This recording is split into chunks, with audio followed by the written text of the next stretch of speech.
आगे इस वक्त की खबर अरविंद केजरीवाल से जुड़ी हुई। अरविंद केजरीवाल की अर्जी पर बुधवार को सुप्रीम कोर्ट में सुनवाई होगी। सुप्रीम कोर्ट में 26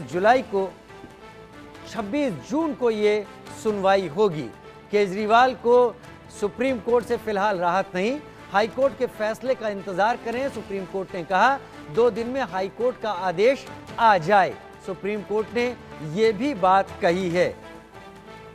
इसके बाद 26 जून की तारीख, ये सुप्रीम कोर्ट में 26 जून को सुनवाई का समय दिया गया है। हाईकोर्ट के फैसले का इंतजार करने को कहा गया है और यह भी कहा है कि 2 दिन में हाईकोर्ट का आदेश आ जाए।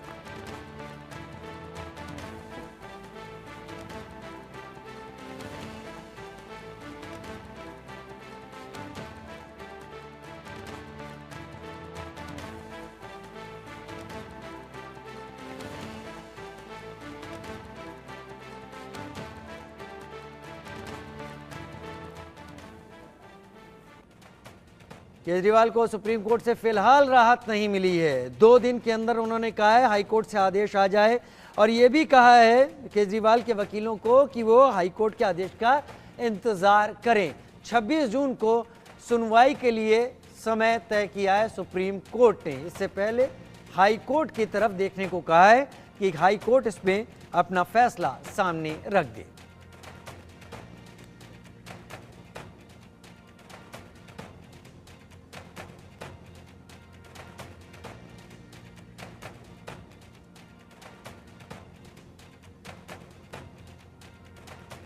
तो केजरीवाल को सुप्रीम कोर्ट से फिलहाल कोई राहत नहीं मिली। उम्मीद थी केजरीवाल की कि आज ही सुप्रीम कोर्ट कुछ ऐसा कह देगा जिससे उनके तिहाड़ से बाहर निकलने के रास्ते खुल जाएंगे, लेकिन अभी फिलहाल सुप्रीम कोर्ट ने कहा है 2 दिन का आप इंतज़ार कीजिए। 2 दिन इंतज़ार कीजिए, उसके बाद हम सुनवाई का समय तय कर रहे हैं, लेकिन उससे पहले हाईकोर्ट का आदेश आ जाने दीजिए। और हाईकोर्ट से भी कहा है कि 2 दिन के भीतर वो अपना आदेश सामने रख दे। आयुष शर्मा हमारे संवाददाता हमारे साथ लाइव जुड़ गए हैं। आयुष, क्या दलीलें थी सुप्रीम कोर्ट में केजरीवाल के वकीलों की? जी देखिए, आज जो सुप्रीम कोर्ट में अरविंद केजरीवाल के फैसले पर जो राउज एवेन्यू कोर्ट ने दिया था, उसको हाई कोर्ट ने फिलहाल 2 से 3 दिन के लिए स्टे पर टाल दिया था। अब इसी के खिलाफ अरविंद केजरीवाल आज पिटिशनर इन पर्सन के तौर पर सुप्रीम कोर्ट में गए थे, जहां पर उनके वकीलों की तरफ से कुछ दलीलें दी गई थी जो जाननी बहुत जरूरी है।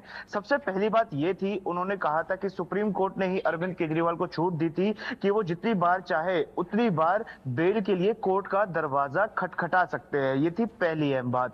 दूसरी अहम बात उन्होंने ये कही थी कि सुप्रीम कोर्ट को इस चीज का संज्ञान लेना चाहिए कि हाई कोर्ट में जो बेल एप्लीकेशन पे स्टे लगाया गया, वो स्टे नहीं दिया जाना चाहिए था, क्योंकि अक्सर बेल के मामलों में क्या होता है कि जब भी एप्लीकेशन जाती है तो उसमें फैसला सुनवा दिया जाता है। यानी कोर्ट चाहे तो निचली अदालत के फैसले को खारिज कर दे या फिर उस फैसले को बरकरार रखे, लेकिन इस पर 2 से 3 दिन का जो स्टे है, उससे कहीं ना कहीं जो व्यक्ति जेल के अंदर है उसका समय बर्बाद होता है। अरविंद केजरीवाल क्योंकि दिल्ली के मुख्यमंत्री है, कई उनके पास ऐसे कामकाज होते हैं जो जेल के अंदर रहने की वजह से प्रभावित हो रहे हैं। तीसरी बात ये जो यहाँ पर दलील दी गई, कोर्ट ने पूछा एएसजी एसवी राजू से कि पीएमएलए एक्ट की सेक्शन 45 की दोनों धाराओं का क्या यहाँ पर पालन किया गया था।